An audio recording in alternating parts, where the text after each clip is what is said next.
ঘুম থেকে উঠে দেখি মায়ের চা বানানো কমপ্লিট। তার কারণে আমরা যেহেতু চা খাই না, 1 কাপ চা বানাতেও খুব একটা সময় লাগে না, তাই 1 কাপ চা কিন্তু মা বানিয়ে দাদুকে দিয়ে দিয়েছে। আর আজকে আমাদের সকালে খুব একটা রান্নাবান্না নেই, তার কারণ আজকে দুপুরে মাটন হচ্ছে, চিকেন হচ্ছে। যেহেতু দুপুরে রান্নাবান্নাটা খুব বেশি হবে, তাই সকালবেলা খুব একটা রান্নাবান্না নেই। আর কাল রাতে অনেক খাবার বেঁচেছে, তো সেইগুলো দিয়ে আজকে সকালে আমাদের হয়ে যাবে, আর দুপুরবেলা রান্নাবান্না শুরু করব। তো আজ যেহেতু সকালে খুব একটা রান্না ছিল না বললেই চলে, শুধুমাত্র চা বানিয়ে দিয়েছিল, তাই ভাবলাম চলো রান্নাঘর থেকে ভিডিওটা শুরু করছি। আর সবার ঘরে বুনু এখনও ঘুম থেকে উঠেনি, এখন বাজে 7টার মতো। তো আজকে সকাল সকাল রান্নাঘর থেকে ভিডিওটা শুরু করছি। গুড মর্নিং তোমাদের সবাইকে। কেমন আছো তোমরা? আশা করছি সবাই অনেক ভালো আছো, আমি অনেক ভালো আছি। অনেক দিন থেকে ভিডিওটা দিচ্ছি না, আর এটা কিন্তু রোববারের ভিডিও ছিল, এডিটিং করার আছিতে ভিডিওটা দেওয়া হয়নি, তো ভাবলাম চলো আজকে ভিডিওটা দিয়ে দিই। আর আজকে যেহেতু দুপুরবেলা অনেক রান্নাবান্না করতে হবে, তাই সকাল সকাল পুরো কাজকর্ম শুরু করে দিয়েছি। আর যেদিন করে বাড়িতে মাটন হয় সেদিন তো আমাকেই রান্না করতে হয়, আর একটু সময় নিয়ে রান্না করি বলেই সকালবেলা ঘুম থেকে উঠে সমস্ত কাজ তাড়াতাড়ি করে তারপরে দুপুরে রান্নার প্রস্তুতি করি। বুনু ওইদিকে ঘুমাচ্ছে, ভাবলাম চলো ও যেহেতু ঘুমাচ্ছে ঘুমাক, আমি সকালবেলা রান্নাঘর থেকে এই কাজগুলো করে নিই। যেমন রান্নাঘরে গ্যাস মোছা, যা সমস্ত এঁঠো বাসন আছে সেগুলো কলপারে মানে কুয়ো পাড়ে রেখেছি। আর এখন এই তো ঘরটাকে পরিষ্কার করে ঝাড় দিয়ে এখন মুছে গুছে বের করছি। তারপরে তো রয়েছে এক গাদা বাসন, সেগুলো আবার মাজতে হবে। আর এখন বাজে আমার মনে হয় 8টা কি 8:30টার মতো, যেহেতু খুব সকালবেলা ঘুম থেকে উঠেছি আর রান্নাঘরেই কাজগুলো শুরু করছি। তো তারপরে কিন্তু ঘরটা পুরো শুকিয়ে যাবে। তারপরে 10:30 11টার দিকে সকালবেলার ভাত যা আছে সেগুলো খেয়ে নিব। আর যেদিন করে দুপুরবেলা রান্নাবান্না হয় মানে মাছ মাংস, সেদিন সকালবেলা খুব একটা মা রান্না করে না, যা বাসি খাবার থাকে সেইগুলো দিয়ে কিন্তু আমাদের হয়ে যায়। তো চলো আমার ঘর মোছা কমপ্লিট, এবার যাব বাসন মাজতে। অনেকগুলো বাসন আছে, যেই বাসনগুলো মানে কি বলবো, আর মাজতে অনেকটা সময় লাগে, তাই ভাবলাম চলো আগে ঘরের কাজগুলো কমপ্লিট করি, তারপরে কুয়োপাড়ে এসে বসবো বাসন মাজতে, কখন হবে হবে। আর যেহেতু সবার ঘরে বুনু এখনও ঘুমাচ্ছে, ও এখনও ঘুম থেকে ওঠেনি, তাই ভাবলাম ও ততক্ষণে ঘুমাক, আমি এই কাজগুলো বাইরের কাজগুলো করে নিই। যখন ও ঘুম থেকে উঠে পড়বে তখন বিছানাটা নয় গুছানো যাবে। যা পরিমাণে গরম দিয়েছে ওরা তো থাকতেই পারে না। এখন সকালবেলা হয়তো একটু গরমটা কম, তবে যখন গরমটা মানে রৌদ্র হয় তখন এত পরিমাণে গরমটা লাগে কি বলবো। ঘরে থাকা যায় না, ফ্যান চালিয়ে তো আরোই থাকা যায় না। আমার দাদু শুধু ছটপট করছে, একবার আমাদের যে বাঁধ আছে সেখানে নদীর বাঁধে যাচ্ছে, আবার বাড়ির সামনে বসে আছে। আমাদের এখানে এত ঘন ঘন বাড়ি, ডাইরেক্টলি নদী থেকে হাওয়াটা আমাদের বাড়িতে পৌঁছায় না, এত বাড়ি। তবে নদীর পাড়ে এত সুন্দর হাওয়া দেয় কি বলবো, বেশিরভাগ সবাই বিকেলবেলা বা দুপুরবেলা করে কিন্তু নদী পাড়ে বসেই আড্ডা মারে। তো চলো আমি বাসনগুলো মেজে নিই, আর এইগুলো বাসন মাজতে অনেকটা সময় লাগবে। তবে হ্যাঁ, কাল রাতে কিন্তু আমি কিছু বাসন মেজে রেখেছিলাম, যার কারণে আজকে এই বাসনের পরিমাণটা একটু হলেও কম। তবে যদি বাসন না মাজতাম তাহলে কিন্তু আরও অনেক বাসন হতো। তো চলো আমি যেহেতু আগের থেকে একটুখানি কাজটা আগিয়ে রেখেছি, তাই মনে হয় আজকের বাসনগুলো মাজতে একটু সময় কম লাগবে। আর যেহেতু আমার অনেক বাসন মেজে মেজে অভ্যাস হয়ে গেছে, তাই এখন এতটুকু বাসন আমার কিছু না। তার কারণ কাল রাত থেকে আমি বেশ কিছুটা বাসন মেজে রেখেছিলাম।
আমার বাসন মাজা হয়ে গেছে, আর আমার বোনও কিন্তু ঘুম থেকে উঠে পড়েছে। ও গিয়েছে বাইরে, মানে ঘুম থেকে উঠে বাইরে যে বারান্দাটা আছে সেখানে ও কিন্তু পাটি পেতে শুয়ে থাকে, মানে এতটাই গরম লাগে ওর।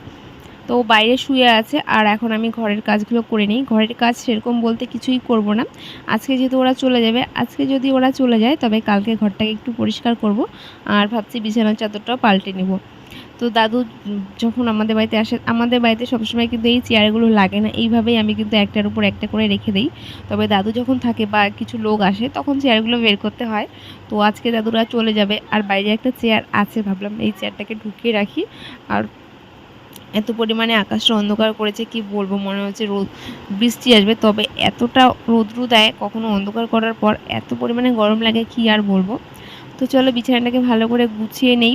আর যেহেতু বুনু শুয়েছিল তাই একটুখানি লেট হলো বিছানাটা তুলতে, নয়তো আমি সকালবেলা ঘুম থেকে উঠে আগে কিন্তু বিছানাটাই গুছিয়ে নিই। আজকে আর ঘরটাগুলো মুছবো না, ঘরটা একটুখানি ঝাড় দিলেই হয়ে যাবে। তো বাড়িতে অনেক লোকজন আসলে কিন্তু ঘরটাকে 2বার 3বার 4বার ঘরটাকে আর কি ঝাড় দিতে হয়। আর যেহেতু সিমেন্ট দিয়ে ঘরটা মুছে, এখন একটু বালু হলেই কিচকিচ করে। চলে বিছানাটাকে ভালো করে ঝেড়ে ঝুড়ে পেতে নিয়েছি। এবার যাবো বাইরে, যা সমস্ত কাজ আছে সেগুলো করব। অনেকটা তাড়াহুড়ো করছি, তার কারণ আজকে ওই যে বললাম সকাল সকাল দাদু মাংস নিয়ে আসবে, সেটাকে রান্না করতে হবে। আর আমাদের বাড়িতে দাদু আসলে দাদুই মাংসটা নিয়ে আসে, আমরা আর যাই না।